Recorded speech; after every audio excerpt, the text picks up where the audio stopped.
y cómo se generaban estas reacciones en el suelo para reducir su potencial de cambio volumétrico y también para mejorar su resistencia, que finalmente es lo que uno necesita. Entonces ya pasamos a ver algunas propiedades químicas del suelo. Ahora vamos a ver la parte mecánica, sus propiedades mecánicas, es decir, cómo el suelo responde ante los esfuerzos o las solicitaciones que le va a generar en este caso una vía, o le va a generar una excavación para un proyecto vial, o para un proyecto en general de ingeniería. Finalmente lo que nosotros vamos a hacer es una perturbación en el estado de esfuerzos del suelo y él va a responder de alguna forma. Una forma que es fallando, una forma que es deformándose, una forma que es generando esfuerzos.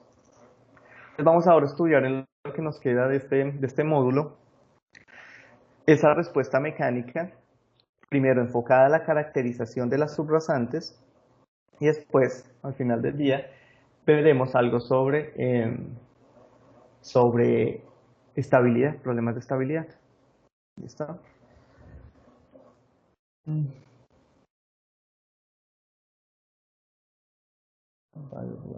Bueno, antes de pasar allá, solamente les quería mostrar aquí que uno puede adicionalmente a esos tratamientos, y se los presenté ayer, perdón, y también les mencioné esto ayer.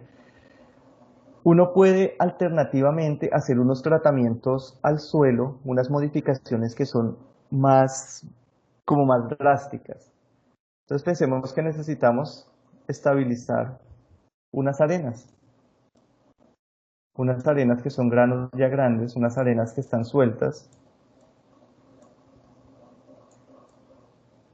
Y yo quiero mejorar su resistencia y reducir la deformación, es decir, hacerlas más rígidas.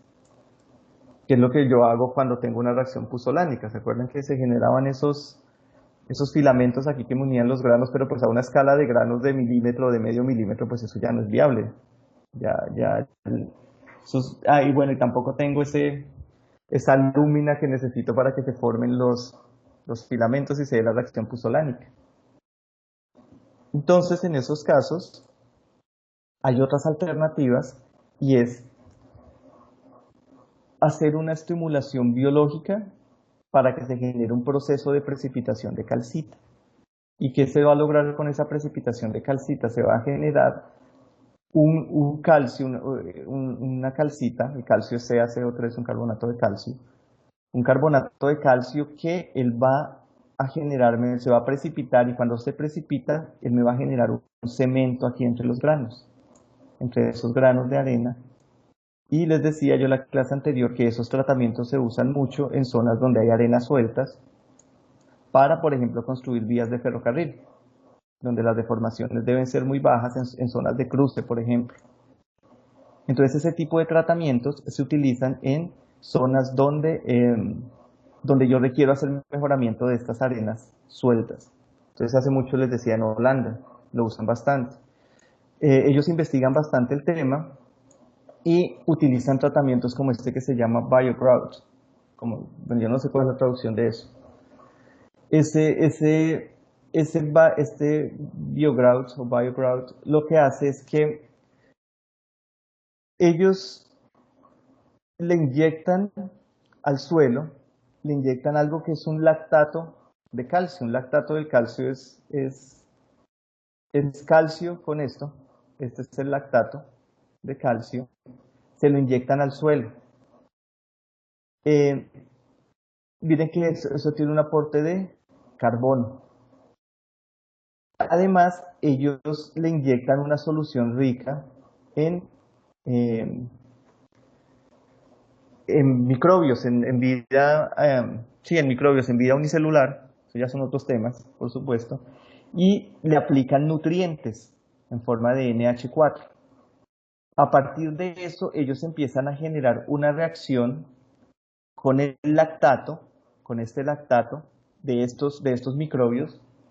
Ellos empiezan a procesar ese lactato, y en el procesamiento de esos microbios, de este lactato, es que se genera este proceso aquí, o esa precipitación de calcio, de calcita, ese CaCO3, que es el que me genera el cemento dentro de mis granos de arena. Y cuando yo genero el cemento ya tengo un material que es más rígido, un material mejorado.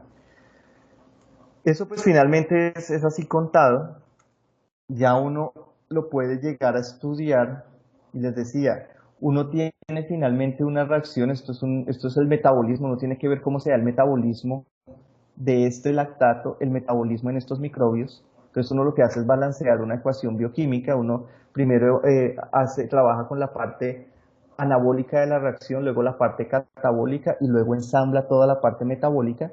Eso implica tener unos conocimientos de química un poco más avanzados porque hay que estudiar tanto el equilibrio de la reacción química como la parte cinética de la reacción química.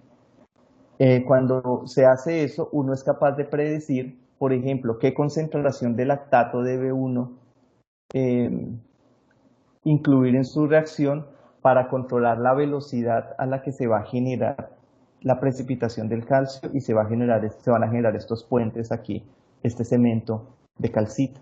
Es un tratamiento químico, bioquímico diríamos, que es muy útil. Créanme que esta gente cuando hace investigación genera unos bloques de suelo de arena suelta, le hace el tratamiento y genera unos bloques grandísimos de esa arena ya cementada, que son bastante resistentes, y eso es un muy buen tratamiento. Yo aquí tengo un ejemplo, si quieren, si alguien quiere estudiarlo, si quiere metérsele más a estos temas, aquí está ya un ejemplo resuelto de cómo se hacen esos cálculos, y también le puedo suministrar un documento donde está el detalle, un artículo donde está el detalle. Eso sí, pues hay que meterse un poco con el tema químico, pero pues es algo interesante si lo quieren mirar para investigación o en alguno de los proyectos que ustedes trabajen ya a nivel de investigación, pues está la información ahí disponible, solamente me dice. Listo, ahora sí, vamos a hablar un poco de la parte mecánica. Entonces les decía, la parte mecánica es ver cómo responde el suelo cuando yo le genero una excitación, cuando le genero una perturbación por excavación o por un proceso de carga o por proceso de paso de un vehículo. El suelo se va a comportar de una forma, la subrasante se va a comportar de una forma, mi talud se va a comportar de una forma, y eso va a tener una injerencia directa en el diseño, o yo debo tener en cuenta esa respuesta en los diseños que voy a hacer. Cuando hablo de subrasantes, ese diseño pues ya va a ser ese parámetro que yo le voy a, que la geotécnica le suministra al diseñador de pavimentos para que lo tenga en cuenta dentro de todo su diseño, ya sea empírico o ya sea mecanicista, de la estructura del pavimento. Entonces para eso nosotros tenemos que contextualizarnos, porque los suelos son materiales muy particulares. Entonces, para eso pensemos en este problema.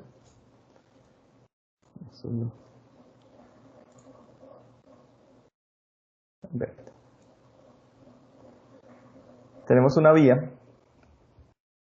sobre esa vía va circulando un camión.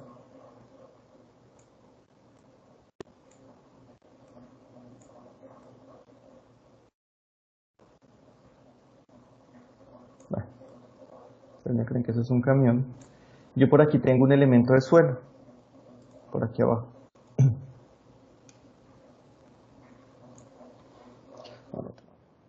Bajo una profundidad Z, tengo un elemento de suelo.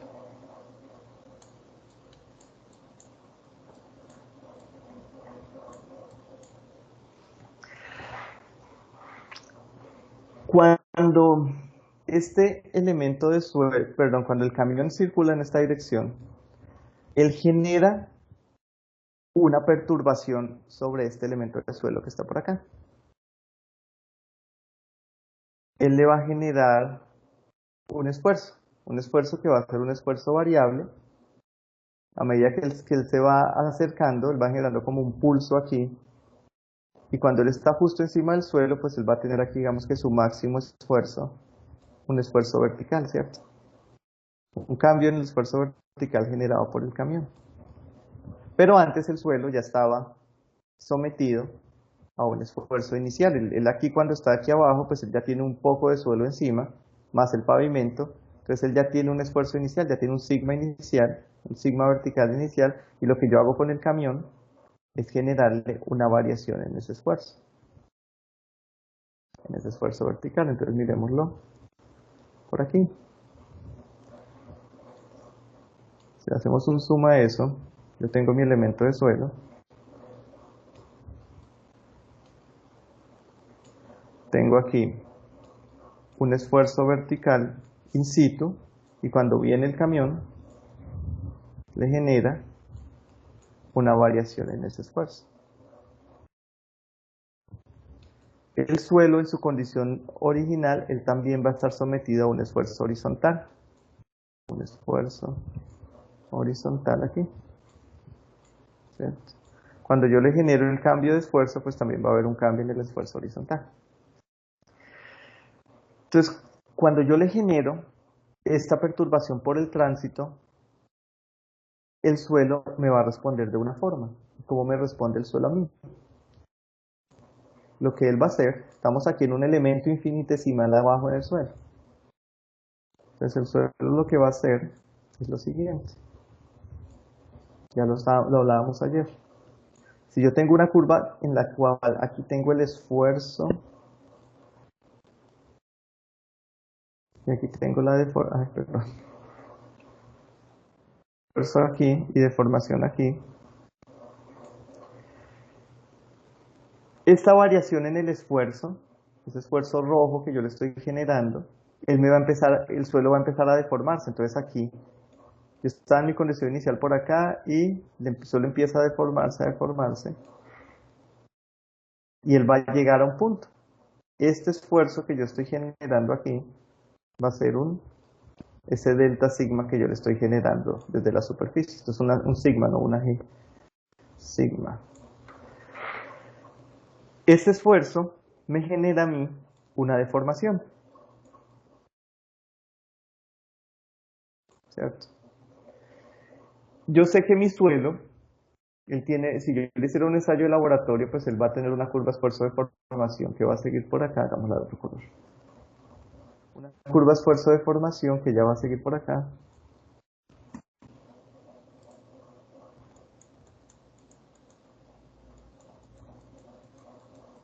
Y por acá en algún punto me va a fallar. Cuando yo cargué con el camión, cuando el camión le generó ese cambio en el esfuerzo de delta sigma, pues yo llegué a un punto sobre esa curva. Yo no llegué hasta el máximo, porque si hubiese llegado al máximo me hubiese fallado el suelo. Pensemos que el suelo no falló, sino que yo llegué a un punto antes de ese máximo. Entonces me generó una deformación. Llamémoslo aquí delta epsilon, una deformación. Entonces, uno debe, como diseñador, como ingeniero geotécnico, como diseñador de pavimentos, uno debe ser capaz de predecir, bueno, si yo puedo controlar la carga, sé más o menos qué carga máxima se le va a pasar al suelo en ese punto, yo necesito saber qué deformación va a tener para ver si eso es admisible o no es admisible. Para ver si ese esfuerzo, también necesito conocer toda mi curva para saber si el suelo me va a resistir o no me va a resistir la carga. ¿Qué tal que el delta sigma para mi suelo no fuera este, sino fuera uno azul? Eso querría decir que, por acá, pues que mi suelo me va a fallar porque lo voy a someter a un esfuerzo mayor al que él puede resistir. Entonces esa estructura podría colapsar, por ejemplo, generar una alta deformación, un hundimiento. ¿Por qué? Porque yo no controlé y no sabía hasta dónde iba ese esfuerzo. Si ya yo estoy en el rango de los esfuerzos tolerables, es decir, inferiores a la falla, como aquí en la zona del esfuerzo rojo, debo ser también capaz de predecir cuál va a ser la deformación que voy a tener, ¿cierto? Entonces yo debo conocer así en esencia dos elementos relacionados con el comportamiento mecánico del suelo. Uno es su resistencia, expresada como parámetros de resistencia. Veremos que la expresamos como severo, lo expresamos como safety, pero en general una medida de la resistencia del suelo para ver qué pasa en ese estado por allá cuando ya movilicé toda la deformación, es decir, ya el suelo se deforma todo lo que me iba a dar y ya llegué a la falla. Entonces, ¿en qué punto yo llego a esa falla? ¿En qué nivel de esfuerzos y a qué deformaciones voy a estar yo en esa falla? Necesito ver qué pasa en la falla. Ese es uno de los elementos que necesito conocer. Y el segundo es su rigidez o compresibilidad. ¿Y esa para qué me sirve? Para saber cómo se va a dar ese proceso de deformación, es decir, caracterizar la curva esfuerzo-deformación, esta curva que yo les estoy mostrando acá, definir una forma de comportamiento para saber qué relación hay en esta zona por debajo de la falla entre los esfuerzos y las deformaciones. Y eso se hace a través de un módulo. Puede ser, bueno, hay muchas formas de hacerlo. Yo debo elegir un modelo de comportamiento que sea no lineal, que sea hipoplástico, que sea viscoelástico, pero en general en pavimento se utilizan modelos elásticos. Entonces yo puedo conocer ese comportamiento a partir de un módulo que llamémoslo E, para no.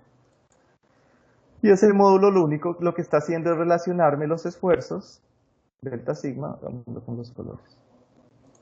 Ese delta sigma me lo está relacionando a través de ese módulo E, me lo está relacionando con la deformación.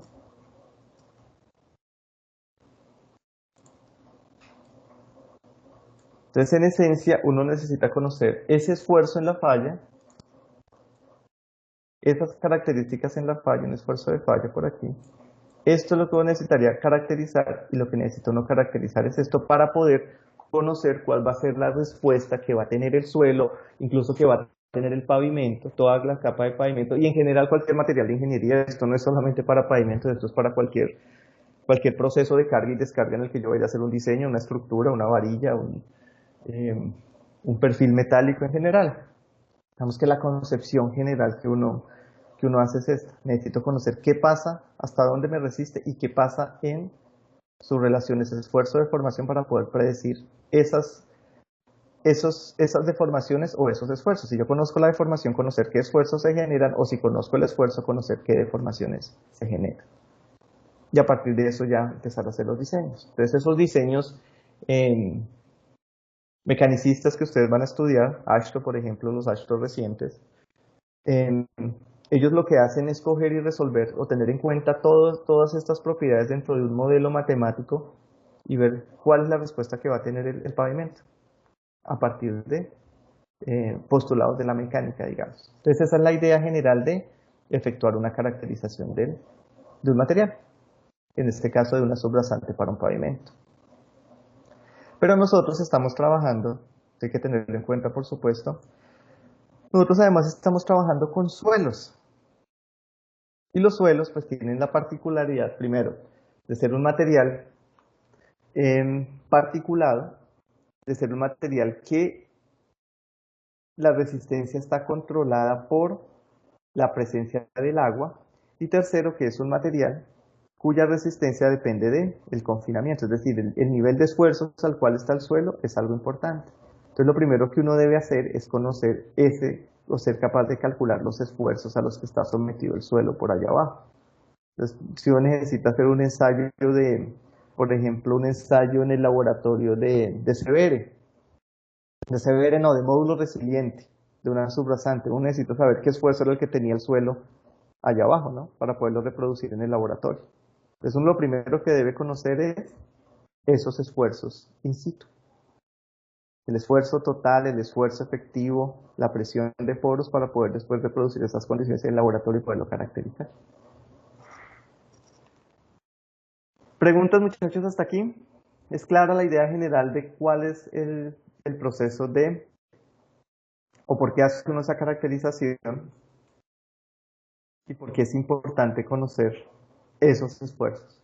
Entonces ese es el proceso, desde la geotecnia, el proceso que uno hace de caracterización de las subrasantes para diseño de pavimentos. También es desde la geotecnia el proceso que uno hace para caracterización de materiales térreos, por ejemplo, para problemas de estabilidad de taludes viales, cimentaciones en puentes. Esa caracterización se requiere para poder hacer los cálculos correspondientes y poder definir las características de las estructuras, las características de los taludes, las características del pavimento. ¿Listo? Entonces Tenía miremos, una pregunta. cuénteme. El hecho de que no estemos trabajando con cargas puntualizadas, cargas estáticas, sino con repeticiones, con cargas dinámicas, ¿no cambia las consideraciones para los módulos que estábamos tratando? Sí, vamos a ver en un rato que nosotros trabajamos aquí con módulos resilientes. Los módulos resilientes, ellos tienen en cuenta que el comportamiento de los suelos es elastoplástico. Entonces, al tener un comportamiento elastoplástico, yo en cada proceso de carga voy a tener unas deformaciones plásticas, ya lo veremos. Bueno, démoslo aquí de una vez. Aquí lo pregunto. Si yo tengo una curva esfuerzo de formación de un suelo, y ya yendo a una, digamos que algo más racional, a unos modelos más racionales, pues vamos a la curva esfuerzo de formación. Estas curvas tienen esta forma.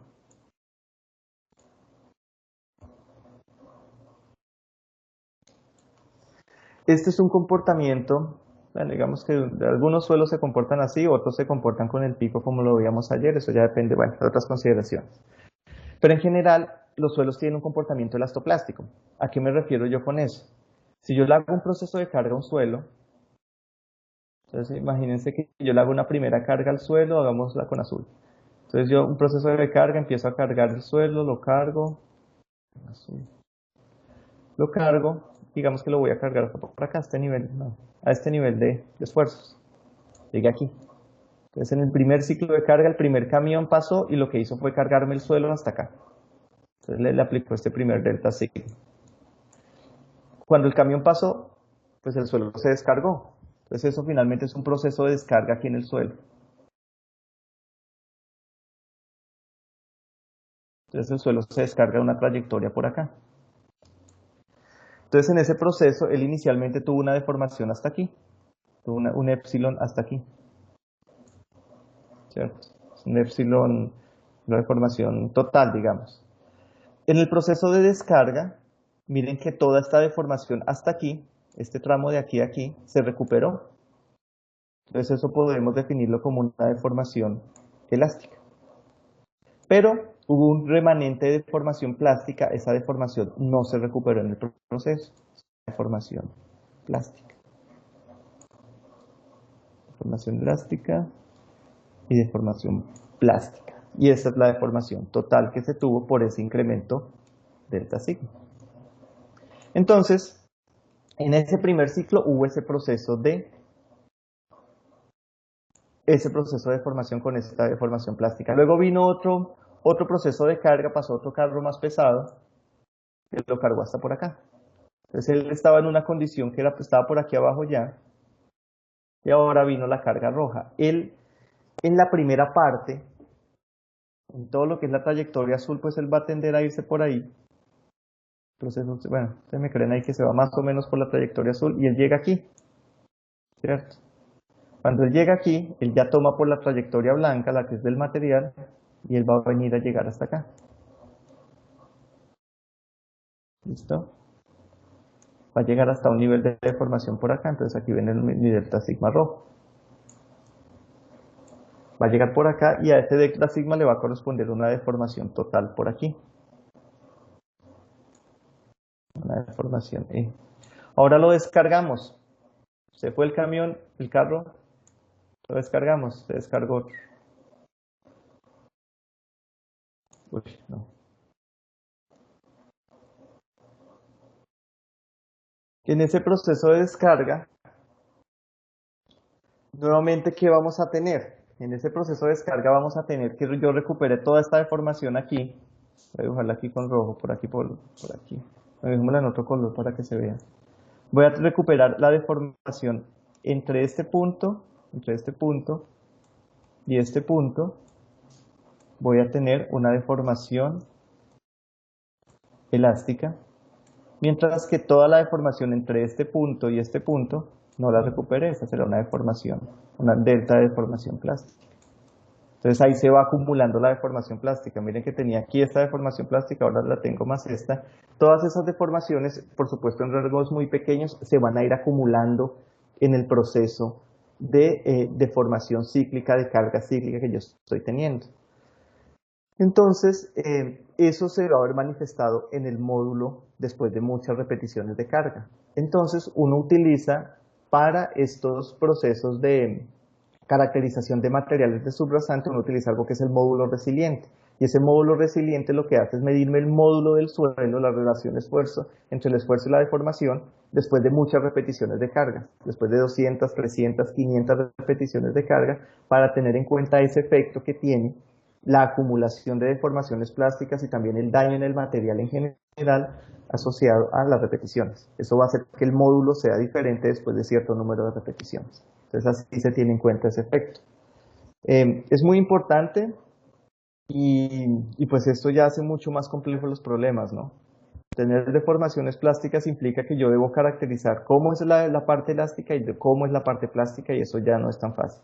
Ya no es que la fuerza igual a K por X, no. Entonces ya se complica un poco más el modelo, y teniendo en cuenta que son muchas capas y que son cargas repetitivas, ya lo verán ustedes en pavimentos cuando vean diseño, pues eso ya hace los problemas muchísimo más complejos. ¿Listo? Pero sí, por supuesto, y gracias por la pregunta, porque sí, eso se tiene en cuenta.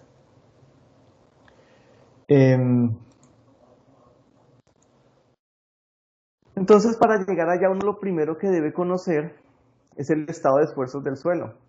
¿Cuál es la condición de esfuerzos en el suelo de subrasante allá abajo, que es el que finalmente va a verse modificado o afectado por esa perturbación que yo genero? Antes ¿sí respondí su pregunta? Sí, ingeniero, claro que sí, gracias. Listo.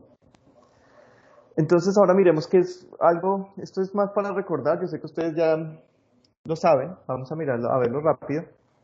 Hablamos un poco del estado de esfuerzos del suelo, de ese estado in situ de esfuerzos antes de que yo genere la perturbación, es decir, antes de que venga la carga del vehículo o antes de que yo haga la excavación para mis obras, o la carga del edificio, lo que sea en general que me esté definiendo el proceso de la obra.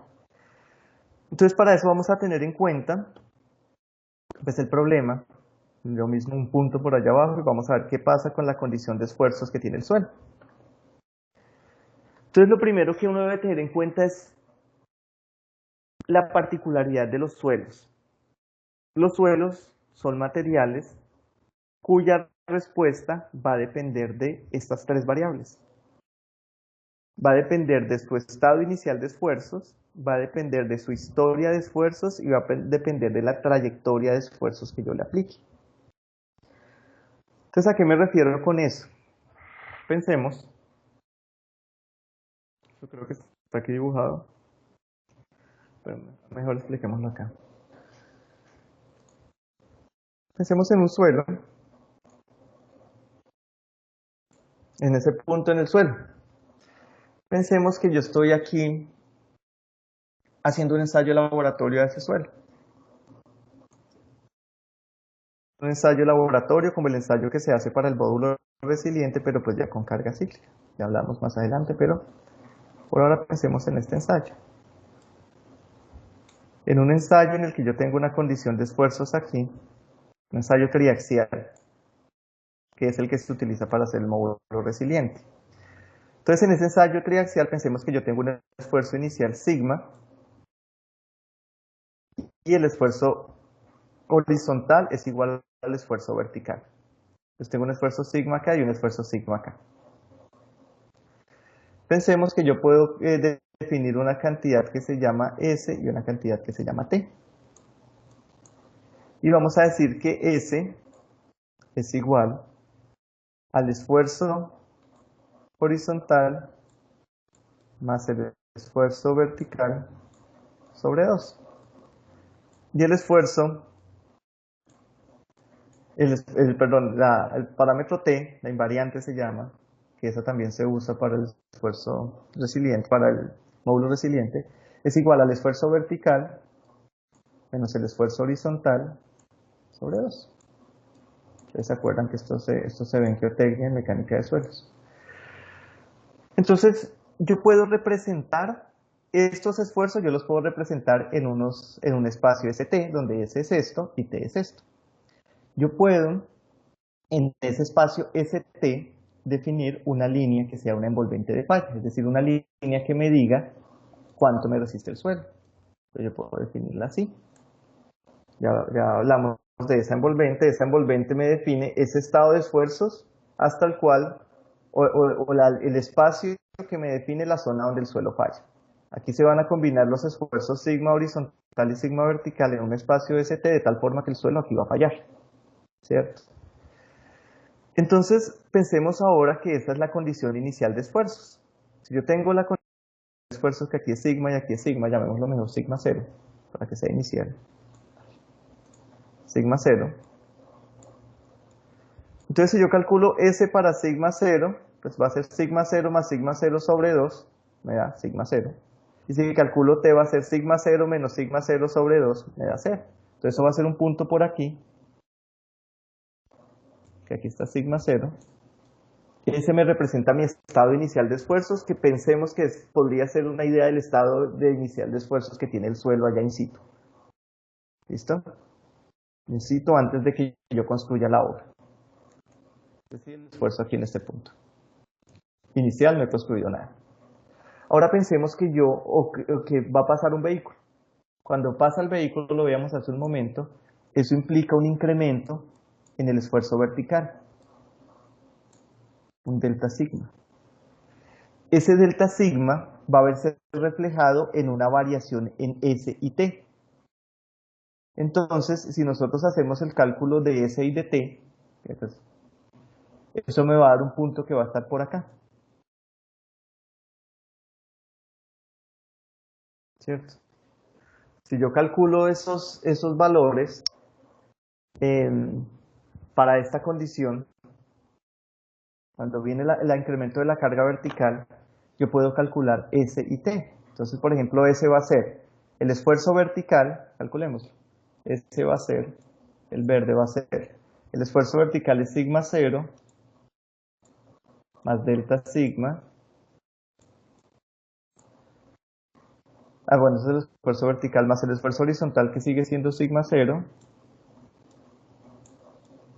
sobre 2. Si yo le hago álgebra de esto me da sigma 0 más delta sigma sobre 2, ¿cierto? Y ahora calculemos T. T para esta condición, es cuando pasa el vehículo, cuando el vehículo está encima del punto que estoy analizando. En este caso, T va a ser igual al esfuerzo vertical, que es sigma 0 más delta sigma sobre 2, perdón, más delta sigma, menos el esfuerzo horizontal, que es sigma 0, menos sigma 0 sobre 2.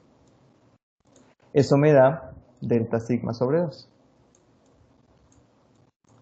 Entonces yo me vengo aquí a mi dibujito, me vengo por aquí, en T busco T delta sigma sobre 2, lo dibujo acá, y en S busco sigma 0 más delta sigma sobre 2, me da por acá. Entonces me da un punto por acá, entonces yo puedo dibujar la trayectoria de esfuerzos para pasar desde esta condición inicial de esfuerzos hasta esta condición final de esfuerzos. Esto se llama una trayectoria de esfuerzos, y esta trayectoria de esfuerzos está asociada al proceso de carga. Si yo le estoy colocando una carga de un vehículo encima del suelo, pues la trayectoria de esfuerzos que va a seguir es esta. Si yo me excedo, si esa carga es muy alta, si este delta sigma es muy alto, va a haber un momento en el que yo voy a crecer tanto mi esfuerzo que voy a tocar esta falla, y en el momento que yo toque la falla, mi suelo falló, colapsó. En ese punto, pues ya perdí, pues, ¿sí? Yo incremento mucho el esfuerzo. Entonces, cuando yo les digo que la respuesta de un suelo depende del estado inicial de esfuerzos, va a depender de los esfuerzos que yo tenga en esta condición inicial, ¿cierto? Porque puede ser que sigma, el esfuerzo horizontal, sea diferente al vertical. Entonces, cuando yo estoy en esa condición, que es lo más probable en un suelo, yo no voy a estar aquí sobre este eje, sino voy a estar, por decir algo, acá, en un punto por acá, ¿cierto? Cuando estoy en un punto por acá y yo le aplico la misma trayectoria de esfuerzos, es decir, el mismo incremento en el esfuerzo vertical, ya mi trayectoria para llegar a la falla va a ser más corta, ¿cierto? Entonces, la resistencia del suelo va a depender de ese punto inicial en el que yo estoy, y se puede ver así.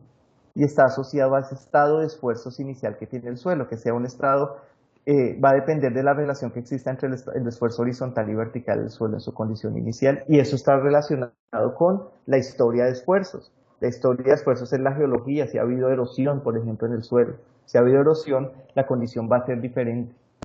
Va a estar ubicado por acá, por ejemplo. Va a depender de la trayectoria, porque una cosa es que yo le ponga una carga vertical, y otra cosa es que yo, en lugar de poner esa carga vertical, haga una excavación. Haga una excavación y empiece a reducir más bien la carga vertical. Entonces le pongámoslo aquí en amarillo. Lo que le pongo es aquí una carga, un delta sigma, pero ese delta sigma va a ser negativo, ¿cierto? Si este delta sigma es negativo y nosotros lo miramos aquí, el S va a ser negativo, ¿cierto? Vamos a tener un S negativo, entonces va a venirse para acá. Va a ser menos delta sigma sobre 2. Y el T va a ser también negativo. Entonces la trayectoria de esfuerzos que yo tendría sería algo así, si parto de este punto, perdón, si parto de este punto. Sería una trayectoria de esfuerzos así. Yo por acá voy a tener, estas envolventes son simétricas, por acá voy a tener otra envolvente, y esa envolvente, esa trayectoria en algún momento también, así yo haga descarga, también me va a llegar a la falla por aquí. Si yo, en lugar de reducir este esfuerzo aquí, lo que hago es una excavación para un muro de contención, entonces ya no hago esta reducción acá, sino voy a hacer mi muro de contención, y con el muro de contención lo que hago es reducir el esfuerzo por acá. Le aplico es un esfuerzo horizontal, delta C, un esfuerzo horizontal negativo. En ese caso tendría una trayectoria algo así, como el azul que estoy dibujando acá, entonces el suelo me fallaría por acá. Pero si mi condición inicial de esfuerzo será esta que está por acá, el suelo me falla por acá, esta trayectoria es diferente, la resistencia va a ser diferente. Entonces los suelos, es muy importante conocer esas características, porque la respuesta de un suelo, su resistencia, depende de esa condición de esfuerzos iniciales. ¿Listo? Entonces vamos a ver, aquí tratando de explicar lo mismo.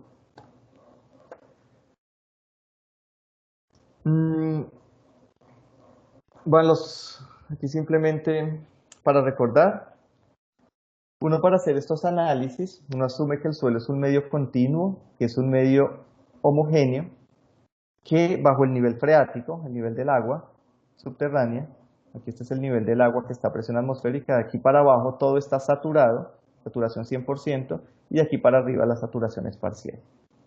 Esto incluso puede estar seco, pero de aquí para abajo se asume que está saturación 100%.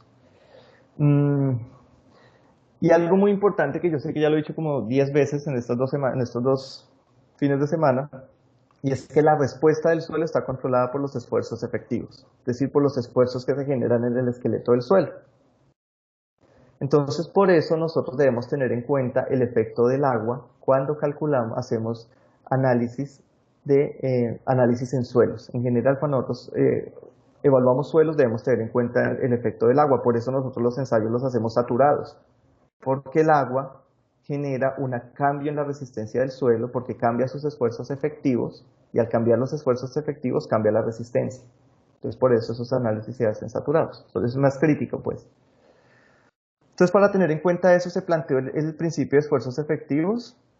Ya cuando les digo eso, ya ustedes empiezan ahora sí a recordar más cosas de su pregrado o de sus cursos en la universidad.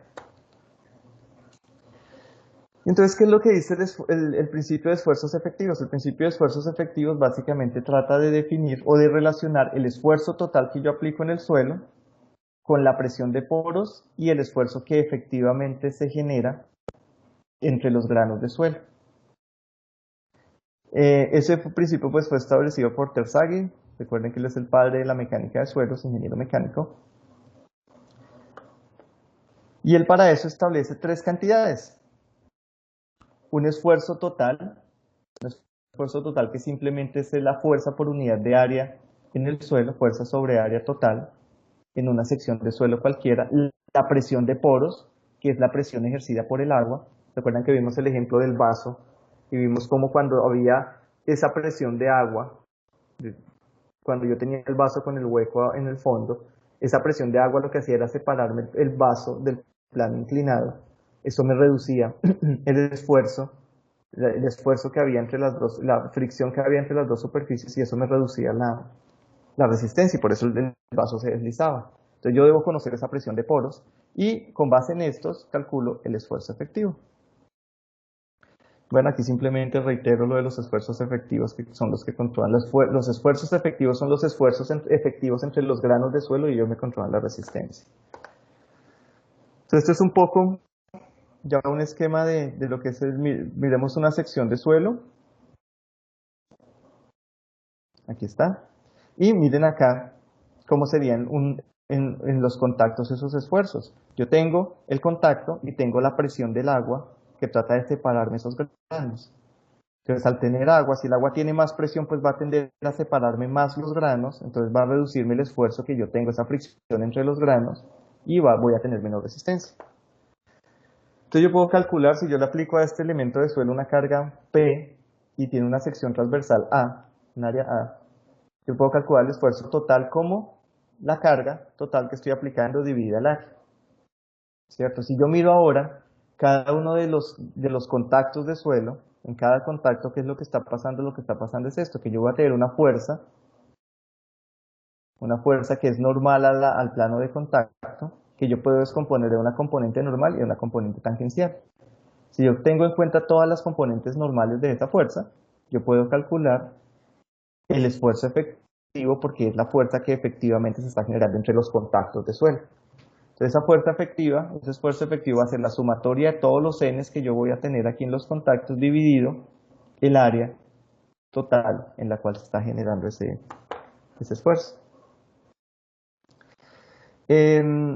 Además, en esos contactos yo voy a asumirlos como puntuales y yo tengo el agua que me está ejerciendo una presión. Entonces la fuerza total que se va a generar en este plano que estoy evaluando, en este plano XX', pues va a ser igual la sumatoria de las fuerzas normales más esa presión que me está ejerciendo el agua, ¿cierto?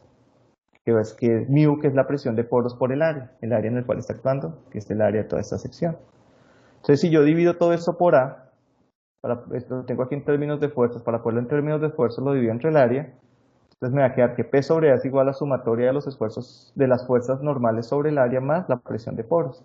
Entonces de ahí tengo que el esfuerzo total, es igual al esfuerzo efectivo más la presión de poros. Entonces el esfuerzo efectivo, sigma prima, que es el que me controla la resistencia del suelo, va a ser igual al esfuerzo total menos la presión de poros. Ese es el principio de esfuerzos efectivos y es el que o es útil porque me permite calcular ese esfuerzo intergranular en el esqueleto del suelo, que es el que me controla la resistencia de los suelos. Y ahora miremos pues, cómo se calcula cada uno de esos esfuerzos. Para eso, pensemos en esta es la superficie del terreno, por aquí voy a construir mi vía. Pensemos que el nivel del agua, el nivel freático está aquí en la superficie, coincide con la superficie. Y pensemos que yo quiero calcular un esfuerzo por aquí abajo, en un punto A. Para calcular ese esfuerzo en el punto A, voy a recurrir a el principio de esfuerzos efectivos. Entonces habíamos dicho que todo lo que está hacia el nivel freático está acá, todo lo que está debajo del nivel freático está saturado. Entonces para calcular el esfuerzo total, este suelo tiene un peso unitario gamma, peso unitario total gamma. Entonces el esfuerzo total se calcula simplemente como el peso unitario gamma multiplicado por la profundidad a la cual estoy evaluando el esfuerzo, gamma por z.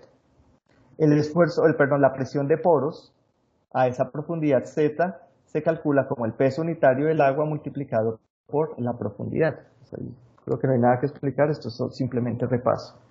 Entonces el esfuerzo efectivo, que es el esfuerzo total menos la presión de poros, pues va a ser igual a gamma z, que es el esfuerzo total, menos la presión de poros. Esta expresión, por supuesto, aplica para esta condición cuando el nivel freático coincide con la superficie. Esto se llama una condición de esfuerzos geostática. Geostática, aquí la superficie es horizontal y el agua se encuentra en una condición estática. Es decir, el agua no está fluyendo, está saturado aquí el suelo, pero no hay flujo del agua por el suelo, está quieta. ¿Es claro esto, muchachos? Al principio fui rápido porque yo sé que estos son temas que se ven en otros cursos, pero es claro el principio de esfuerzos efectivos. ¿Les queda alguna duda?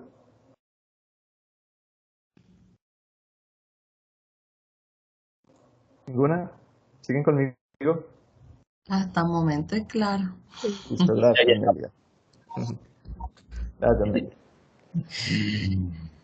Listo, muchachos. Entonces ese es el principio y de ahí parte todo. De ahí parte todo porque o es clave conocer ese esfuerzo efectivo porque con ese esfuerzo, con esos esfuerzos es que uno hace los ensayos de laboratorio. Uno debe hacer los ensayos de laboratorio a los esfuerzos que están en sitio, sino de donde sacó la muestra.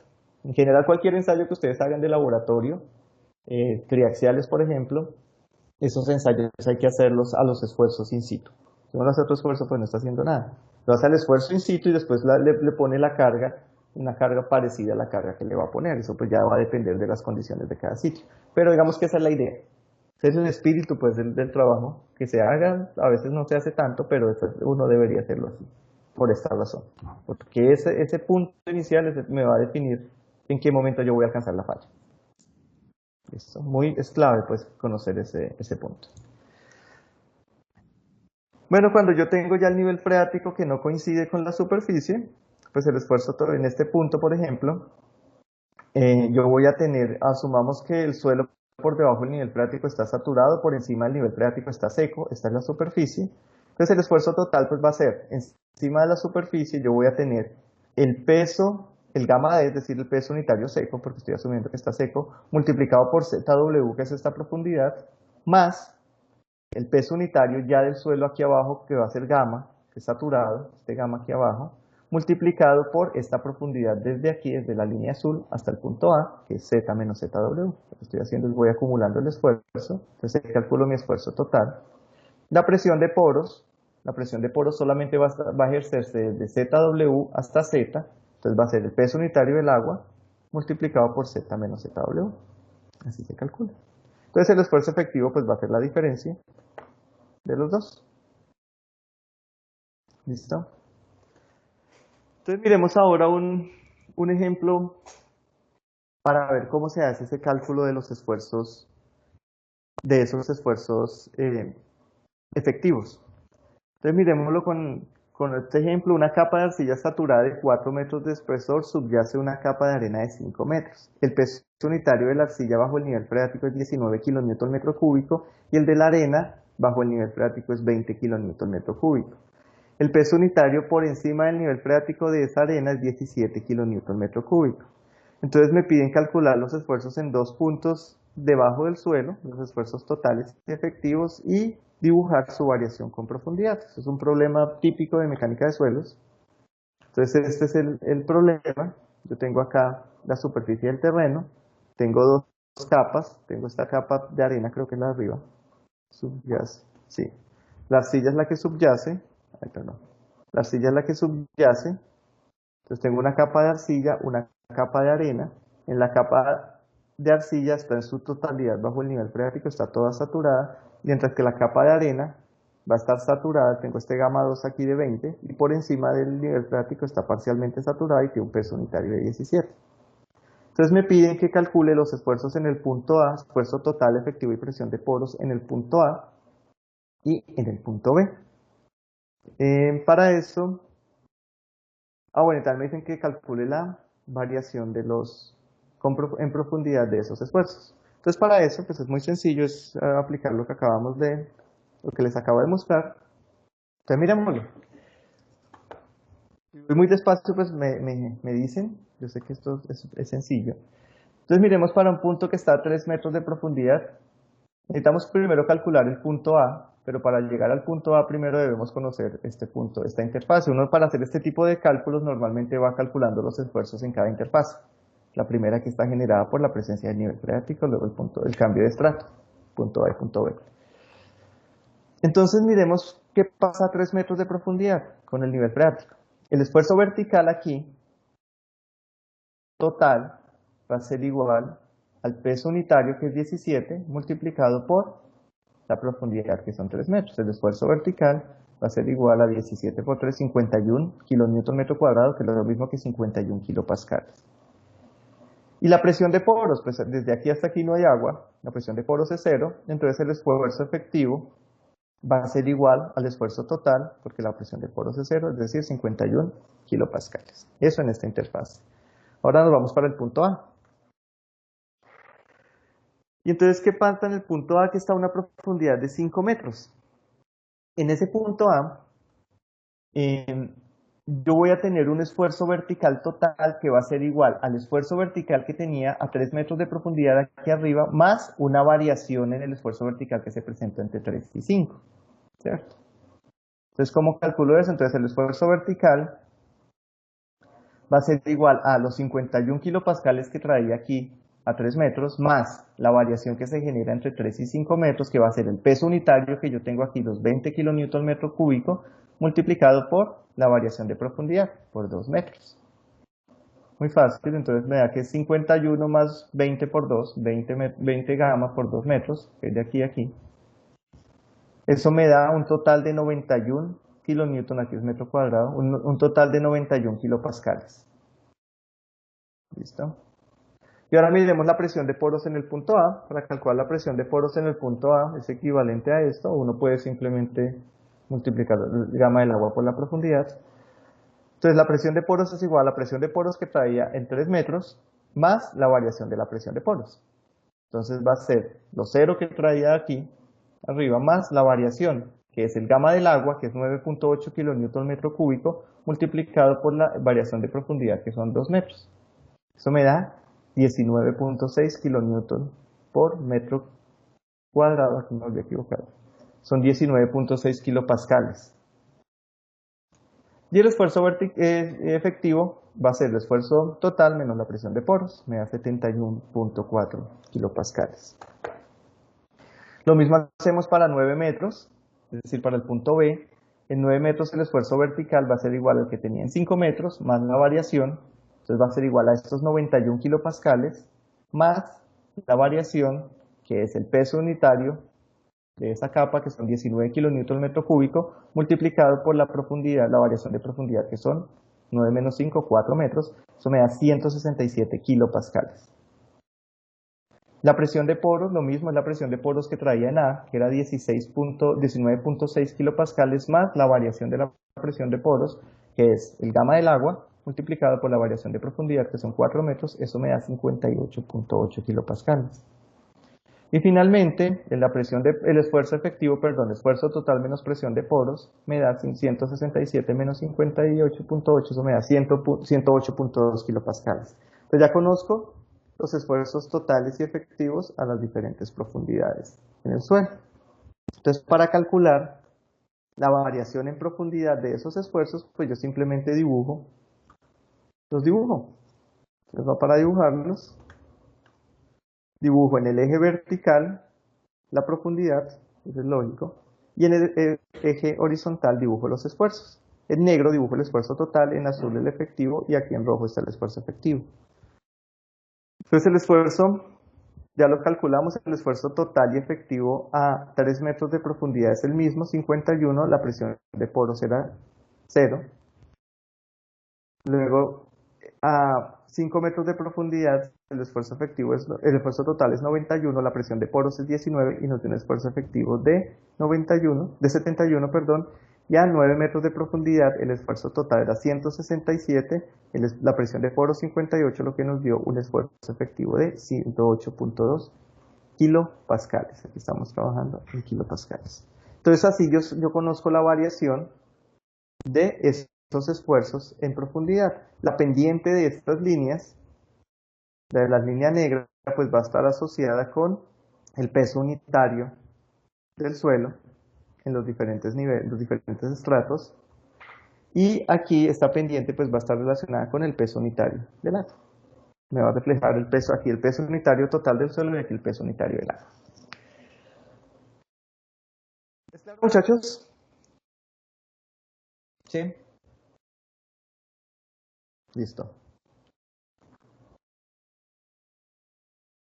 Eso para contextualizarnos con respecto a los estados de esfuerzo en el suelo. Vamos ahora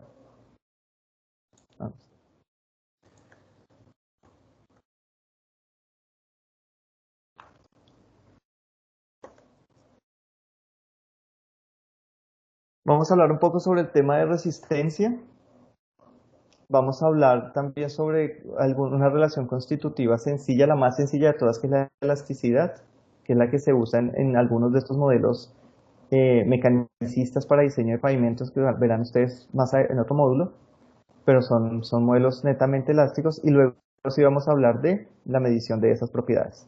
La medición de las propiedades de resistencia de la subrasante y la medición de esos parámetros de esfuerzo, deformación y la caracterización de la rigidez de la resistencia a través de este par de ensayos. Vamos a hacer una descripción general para que los conozcan. Entonces, como les decía, es un problema mecánico de cálculo de esfuerzos y deformaciones. Uno al final lo que debe calcular es cuánto se va a deformar, teniendo en cuenta, por supuesto, el efecto de repeticiones y la fatiga. Cuál va a ser esa, por ejemplo, esa deformación acumulada que va a tener toda la estructura de pavimento, que pues también la subrasante le hace un aporte, ¿no? Cada capa le hace un aporte, la subrasante hace su aporte. Nosotros aquí estábamos viendo en esta presentación el suelo como un material. ¿Cuánto pasé eso por alto? El suelo aquí, esto es un material particulado, ¿no? Evidentemente un material particulado, pero nosotros cuando hacemos todo este tratamiento de esfuerzos efectivos, esfuerzos totales, presión de poros, lo que estamos volviendo, o estamos analizando ese medio particulado, o ese es el puente para trabajar este medio particulado como un medio continuo, y poderlo trabajar a la luz de la mecánica de medio continuo, y por eso, con esa mecánica de medio continuo, es que se hace un diseño de pavimentos. Con modelos de mecánica de medio continuo es que nosotros hacemos la modelación, los principios físicos y matemáticos de la mecánica del medio continuo los usamos para hacer los cálculos, aunque es un medio particulado. Utilizando digamos que esto es clave. A pesar de ser un medio particulado, un medio discreto que es discontinuo, evidentemente lo estamos modelando como un medio continuo.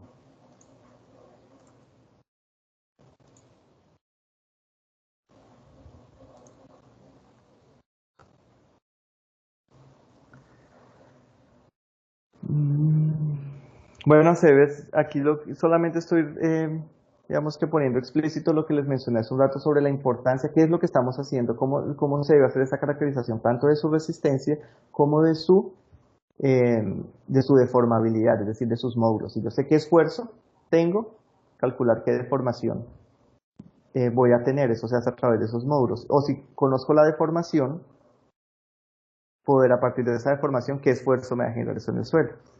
¿Listo? Bueno, aquí, en términos de caracterización de la subrasante, pues el INVIDIA establece como unos ensayos mínimos que hay que hacer, dependiendo del volumen de tránsito que se tenga en el proyecto. Si yo tengo una vía de un alto volumen de tránsito, que son las más complejas, por supuesto, pues voy a requerir hacer esa caracterización física que ya vimos, los límites, la clasificación, la gravedad específica, granulometrías. Voy a necesitar hacer un CBR como una medida de la resistencia, y aquí me pide ya para este tipo de vías hacer pruebas de laboratorio y de campo. Me pide hacer un módulo resiliente a partir de una relación constitutiva, que ya vamos a ver qué es eso. Y me pide hacer ensayos de Proctor, que es básicamente lo que hemos visto. Lo que vamos a ver, lo que nos falta de todo este listado son estos par de ensayos, que nos vamos a ver ahorita. Importante, el CBR, tal como está planteado, trata de medir la resistencia. Digamos que trata porque realmente él no la mide de una forma explícita ni me está dando unos parámetros de comportamiento del suelo, simplemente es un indicio de cuánto me resiste el suelo, es como una representación de lo que es la resistencia del suelo. Y el módulo es una medición directa de esa propiedad. Entonces antes hablemos un poco en general de qué es la resistencia. Entonces, como les decía hace un rato, los suelos resisten básicamente corte. Los suelos, si yo no tengo cementación como tiene un suelo normal, el suelo antes del tratamiento, él no tiene ningún tipo de cemento. Si yo cojo una arena y le aplico tracción, pues ella no me va a resistir nada porque simplemente no la resiste. Los suelos, el mecanismo que hemos visto por el cual trabajan los suelos y resiste la carga es la fricción entre granos. Esta fricción entre granos en esencia o se va a manifestar como una resistencia al corte del suelo. Los suelos resisten corte y siempre fallan por corte. De ahí que uno utilice, hay muchas formas de representar esa resistencia. Es decir, cuando yo hablo de la forma como cuánto me resiste un suelo, yo lo puedo representar de 10 o 20 formas diferentes. Hay muchísimos modelos que me representan la resistencia. El más utilizado es este, es el modelo de Mohr-Coulomb.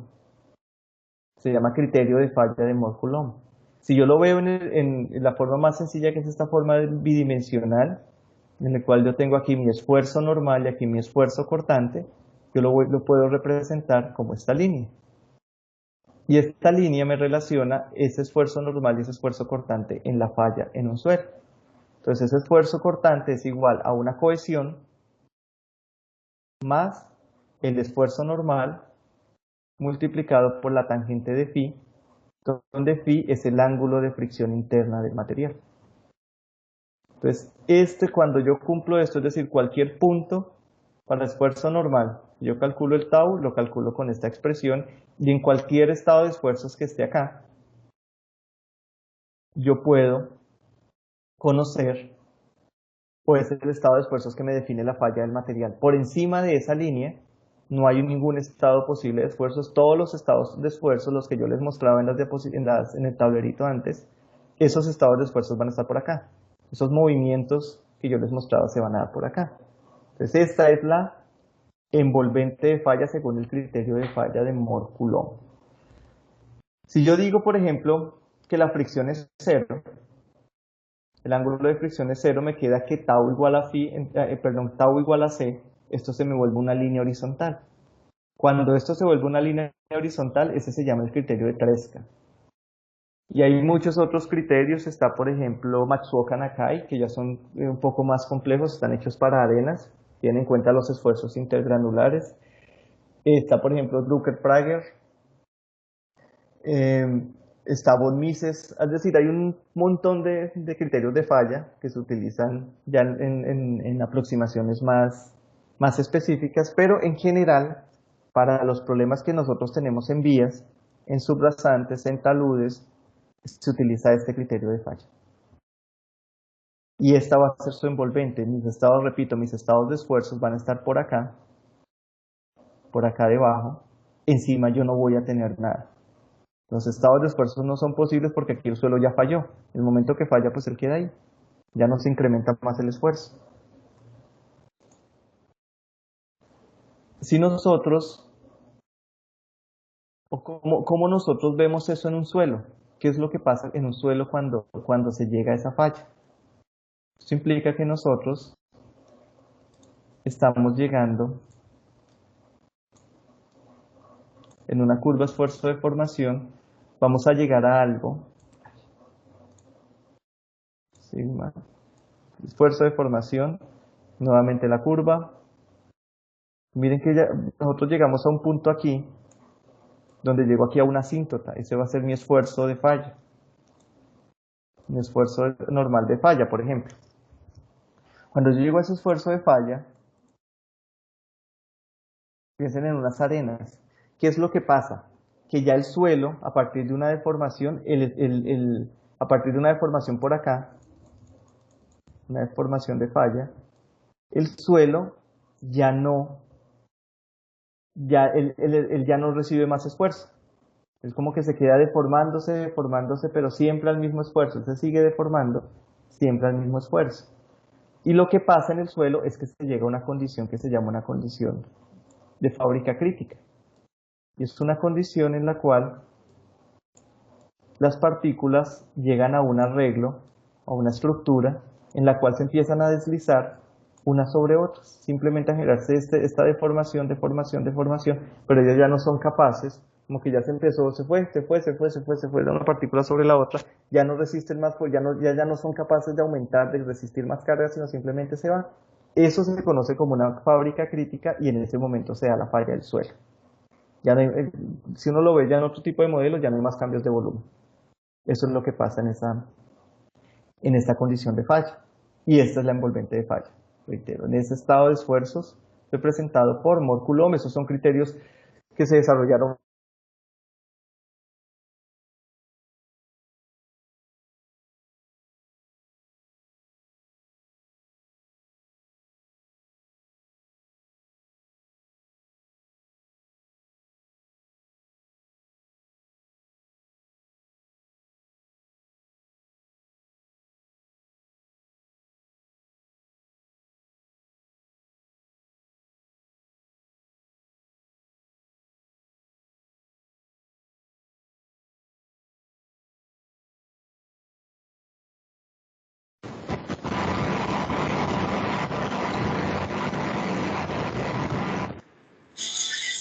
Oye, se paró. Compañero, se paró. Como Sí, que se le cayó el Parece. profesor. No se escucha, el profe no se escucha.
¿Qué va, muchachos? Tuve inconveniente con mi internet de Wi-Fi, me tocó contestarles desde el teléfono. Déjenme un minuto y le comparto el internet del teléfono al computador para continuar. Listo, profe. Un minutito, ya regreso. Ok.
Bueno, voy a dejar de compartir la cámara porque ya con el celular es más complicado. Bueno, vamos a continuar acá. ¿Me escuchan bien?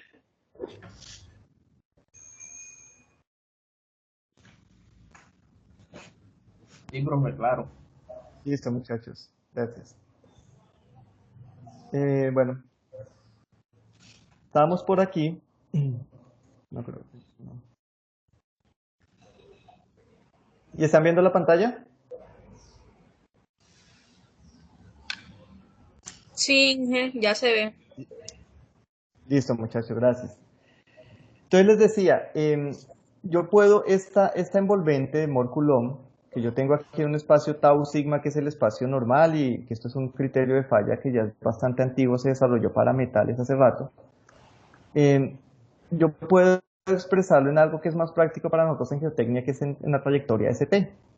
Entonces simplemente pues hay que hacer un poco de álgebra aquí y yo llego aquí T es igual a S por el seno de phi más C por el coseno de phi, donde la pendiente de la curva va a ser el seno de phi y el intercepto aquí va a ser C por el coseno de phi. C coseno de phi. Aquí que C por el coseno de phi, no sé si esto sigue grabando. Sí, C por el coseno de phi. Entonces así yo puedo expresar mi criterio de falla. Entonces cuando yo les decía que cuando yo varío mis esfuerzos aquí, dependiendo de cómo los varíe, yo llego a una envolvente de falla, es que estoestoy llegando a esa envolvente de Moore Coulomb, a esta misma envolvente. ¿qué Entonces la tiene? idea, A mandar tapuya. Por eso, ¿qué tiene? voy a Voy a silenciarlos Ay, por porque aquí un se momento. quema. Qué pena. Ay, Ya, qué rico. listo, muchachos. Esta es la envolvente que expreso aquí. Esta envolvente no es una línea, es una línea si yo la veo en dos dimensiones, pero eso realmente es una superficie que me abarca todo mi espacio de esfuerzos. Estos problemas son tridimensionales. Entonces esto es una superficie, simplemente es una línea de la superficie y me define nuevamente mi estado posible de esfuerzos. Cuando yo toco esa línea, ya estoy en la falla. Quiere decir que ya estoy por acá. Estoy por acá. En una curva de esfuerzo de formación, esta es una curva de esfuerzo.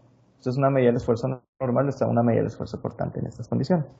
Entonces eso es lo que yo necesito caracterizar. Necesito ver hasta dónde llega en términos de esta resistencia a través de un modelo de estos de Mohr-Coulomb. Y cuando hablo ya de esfuerzo y de formación, quiero ver, y les dije hace un rato, qué pasa antes, qué pasa en toda esta etapa, qué pasa desde aquí hasta por acá, cómo yo puedo caracterizar ese comportamiento, que también es clave. Entonces, para eso, uno hace unas simplificaciones, y la simplificación más grande que uno hace es decir que ese comportamiento, ese suelo que tiene este comportamiento, que es un comportamiento elastoplástico, que es no lineal, yo lo modelo, y así se hacen pavimentos, yo lo modelo como un material que es elástico. Es elástico por acá, es elástico lineal, llega un punto y aquí falla.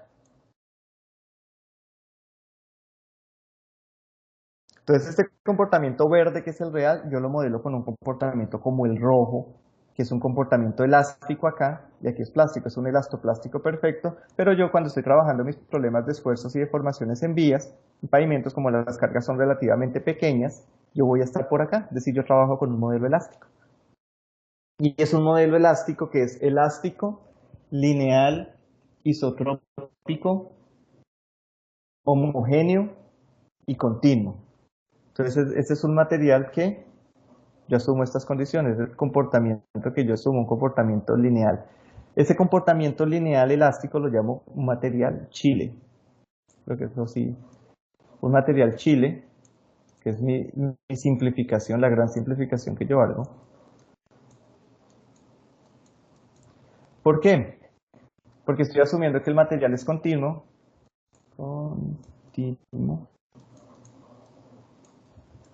que es homogéneo,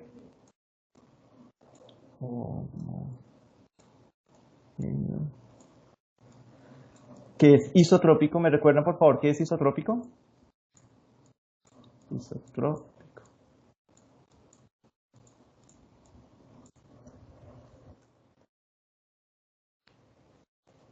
Bueno, mientras lo recuerdan, que es lineal,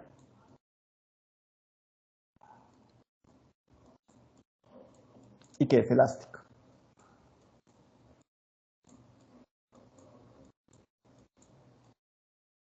Entonces, la gran simplificación o las simplificaciones que uno hace que son fuertes, todo esto, si uno le pone sus iniciales, es un material Chile. Continuo porque, les decía, el material, ese suelo que era un material particulado lo asumo como un material continuo y resuelvo mis problemas a la luz de la mecánica de medio continuo. Es decir, como si fuera una plastilina, fuera algo continuo. Pues. Homogéneo, es decir, que dentro de un rango definido, las propiedades van a ser iguales. Entonces, si volvemos aquí, no está. Si volvemos a este modelito, cuando digo que el suelo es homogéneo, yo lo que estoy asumiendo es que las propiedades en todos los puntos para un estrato determinado, que hacemos en este estrato, todas las propiedades van a ser iguales. Si digo que es lineal, lineal se relaciona con esta simplificación que estoy haciendo. El comportamiento en su fase antes de la falla es elástico, lineal. Y elástico, pues que es la deformación, cuando yo cargo y descargo, si yo genero aquí un proceso de carga, se va por la misma trayectoria. Yo cargo, aquí viene mi vehículo, yo cargo, va a llegar un punto, si no excedo un punto por acá, voy a tener siempre unas deformaciones recuperables. ¿Listo? Esas son las simplificaciones que hago, y además que el material es isotrópico. Entonces, ¿isotrópico qué es? Isotrópico quiere decir que sus propiedades no dependen del plano en que se apliquen las cargas. Muy bien. Es decir, al hacer un material isotrópico, yo asumo que el módulo E en esta dirección es igual al módulo E en esta dirección. Que la relación de Poisson va a ser la misma en todas las direcciones. Nu de Poisson va a ser el mismo en todas las direcciones. Muy bien, muchas gracias. Cuando yo asumo este material con esas características, con ese material chile, es la forma más sencilla de representar un problema en mecánica de medio continuo. Perdón, no era esto. Es la forma más sencilla de representar el material en un medio continuo. Y en este caso, para hacer la formulación general de un problema con esa aproximación que es la más sencilla, yo utilizo la elasticidad lineal y expreso mis esfuerzos. Si este es mi elemento de suelos, yo voy a tener un elemento de suelos tridimensional donde va a tener esfuerzos normales a la superficie, va a tener esfuerzo normal en Y. Miren que este es el eje X, este es el eje Y y este es el eje Z. Voy a tener esfuerzos normales a cada una de esas caras, X, Y, Z, y voy a tener también unos esfuerzos cortantes. Un esfuerzo sigma X, sigma Y, sigma Z, y un tau YX, tau XZ y un tau YZ. Voy a tener esos esfuerzos cortantes, ¿se acuerdan ustedes de eso? Que yo puedo relacionar todos estos esfuerzos a través de un vector, ya lo vemos, ya lo extiendo. Lo relaciono con estas deformaciones, con la deformación tanto normal como cortante que se va a presentar en cada uno de estos planos de este elemento de esfuerzos. Lo relaciono a través de una matriz de rigidez. Esa matriz de rigidez es a la cual yo le asigno esas simplificaciones de ser un material chile, continuo, homogéneo, isotópico, lineal y elástico. Y cuando yo lo trabajo así, lo defino en términos de dos parámetros muy sencillos: el módulo de elasticidad y la relación de Poisson. Ahí sí se acuerdan ustedes de eso, porque uno se acuerda de esto porque lo ven casi todas las materias de estructuras, relación de Poisson y Nu. Entonces, yo puedo expresar esta matriz que me relaciona esfuerzos y deformaciones con este modelo constitutivo elástico lineal, lo puedo expresar a través de este par de parámetros, módulo de elasticidad y Nu. Si yo cojo esto y lo escribo de forma inversa, es decir, invierto esta matriz, las deformaciones como una función de los esfuerzos, voy a tener la inversa de la matriz de rigidez, y la inversa de la matriz de rigidez se conoce como la matriz de compresibilidad. ¿Listo? Lo hemos visto la vez pasada, la compresibilidad es el inverso de la rigidez. Entonces miremos qué pasa cuando yo expreso esta matriz de rigidez o de compresibilidad, que a la larga es la misma, es la inversa, en términos de E y Nu para un problema de estos, que es la forma más sencilla en mecánica de medio continuo de resolver un problema. Entonces acordarán ustedes que esto está como una matriz de compresibilidad porque tengo los esfuerzos como las deformaciones como una función de los esfuerzos. Entonces cuando yo lo expreso en esos términos, voy a tener que puedo calcular mis 6 deformaciones, las deformaciones normales, las deformaciones cortantes, como una matriz que está en términos de módulo de elasticidad y relación de Poisson multiplicado por una matriz de esfuerzos, los esfuerzos normales y los esfuerzos cortantes. Entonces esta es la forma más sencilla y este es el input. Si uno debe proporcionar el módulo a través del módulo resiliente para hacer el diseño de pavimentos, ese es el input que va para el diseño de pavimentos, porque yo puedo conocer mis esfuerzos. Si conozco mis esfuerzos y conozco estos parámetros, yo ya puedo calcular las deformaciones. Esto es un problema que es complejo, es un problema que requiere ya de modelación numérica, no es un problema que uno resuelva así despejando una ecuación, no, es un problema bastante complejo, pero yo lo puedo simplificar y sobre todo simplificar en los parámetros que estoy calculando. ¿Y esas simplificaciones en qué se basan? Se basan en que a bajas deformaciones, a niveles bajos de deformación, el suelo va a tener un comportamiento cercano a lineal. Entonces asume que yo estoy trabajando a bajas deformaciones, porque si yo me vengo a trabajar de aquí a altas deformaciones, ya la diferencia entre asumir la línea verde y la línea roja se vuelve significativa, mientras que por acá no. Entonces hasta ahí yo puedo tener, digamos que una buena aproximación de estos problemas sin necesidad de recurrir a modelos que sean altamente complejos para resolver este tipo de problemas. Entonces esa es la idea de hacer una caracterización en términos de esfuerzos y deformaciones. Ahora sí miremos cómo se hacen esos ensayos para las subrasantes. Entonces el primer ensayo, yo creo que todos hemos hecho, todos en la universidad lo teníamos que hacer en la clase de pavimentos, y yo me imagino que ustedes en pavimentos también lo retoman. Miremos primero este ensayo de CBR. El CBR, a priori les decía hace un momento, el CBR no es una propiedad del suelo. El CBR simplemente es un ensayo que cuando se empezaron a hacer estos metodologías de diseño por allá, AASHTO, cuando no era AASHTO, sino era AASHTO, ellos decían, bueno, necesitamos medir una propiedad que se relacione con la resistencia del suelo. Entonces ellos dijeron, bueno, hagamos este ensayo de CBR que básicamente lo que me mide es la penetración de un pistón en un suelo, ¿cierto? Un pistón que tiene un área estándar de 3 pulgadas cuadradas. Y relacionemos eso con lo que sería la resistencia del suelo. Hagamos una correlación. En su momento a alguien se le ocurrió esa idea, una idea muy, muy ingeniosa, por supuesto. Y pues digamos que de hace ya casi 80 años, eso se ha traído y se ha venido utilizando. Entonces el CBR ya se considera como un parámetro importante para caracterizar el comportamiento mecánico de los suelos, repito, sin ser a priori una propiedad del suelo. Las propiedades del suelo son la cohesión y la fricción. El CBR no. O el módulo es una propiedad del suelo, el CBR no. ¿Listo? Entonces el ensayo es bastante sencillo. Ahorita vemos un videito. Básicamente lo que se hace es penetrar.